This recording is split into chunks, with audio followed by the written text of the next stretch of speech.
ভিক্ষা করা যাবে না, মসজিদের জন্য ওই যে চাঁদা তোলা যাবে না। আমি আপনাদেরকেও বলেছি, আমি অনেক জায়গায় বলতেছি, প্রকাশ্যে বলতেছি, এই যে রোডের পাশে পাশে আল্লাহর ঘর আল্লাহর ঘর আল্লাহর ঘর, ড্রাইভার সাহেব একটু দাঁড়ান না, দিয়ে যান না, আমি কিন্তু দেব না। আমি ওদেরকে ফাইলে একটা থাপ্পড় দিব কালসিয়ে। আল্লাহর ঘরকে ভিখারি বানাইছিস কেন? তোর কে বলছে এই ভিক্ষা করি? তোর এবার জন্য একটা মন্দিরতে ভিক্ষা করে না, তোর মসজিদ ফাঁকা করতে বলছে কে ভাই? তুই আল্লাহর ঘর রূপ গজব পাবি তুই। এই জন্য আমি এই মসজিদ যখন হচ্ছিল তখন আমি বলছি না আপনার ভিক্ষা করবেন কিনা, না কিসের চাঁদা, আমরা দিয়ে আমরা যতটুকু করতে পারি করবো। এই জন্য ভাই দিনকে ভিখারি বানাবেন না, সবার কাছে অনুরোধ করছি, দিনকে ভিখারি বানাবেন না। দিন ভিক্ষা করার জন্য আসে নাই, দিন রাজত্ব করার জন্য আসছিল।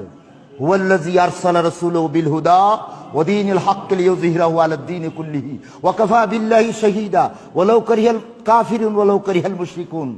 দিন বিজয় হওয়ার জন্য আসছিল। এজন্য আল্লাহর নবী আমার মতো খুতবা দিয়ে দিয়ে জীবন কাটাই নাই, আমার মতো ওয়াজ করে করে জীবন কাটাই নাই।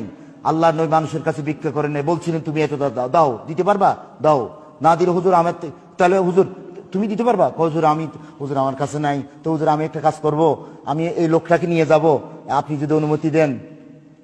কয় তুমি কোথায় নিবা? কয় আমি এমন একজন লোকের কাছে যাব যাকে বললেই উনি দিয়ে দেবে। সুবহানাল্লাহ, যাকে বললেই উনি দিয়ে দেবে। কয় তাহলে নাও না, এই লোকটাকে নাও, দাও না, আল্লাহর নবীর কাছে কিছু নেই। সুতরাং বলার সাথে সাথে জুবান থেকে বের হলেই আল্লাহর নবী সাহাবারা দিয়ে দিতেন। কি যে রাসূল পাক সাল্লাল্লাহু আলাইহি ওয়াসাল্লামের আহাজারি, এই মানবতার জন্য নবীজির আহাজারি কিরকম। এই নামাজ পড়ে হুজুর বসে গেছেন, আমরা তো মুনাজাত করি, আমাদের নবী মুনাজাত করতেন না, বলতেন তোমার কি কি অবস্থা, কে কেমন আছো বলো। কলে আচ্ছা তুমি কোথায়, তুমি কালকে কোথায় গেছিলা? আচ্ছা এই তোমার ভাই কোথায়?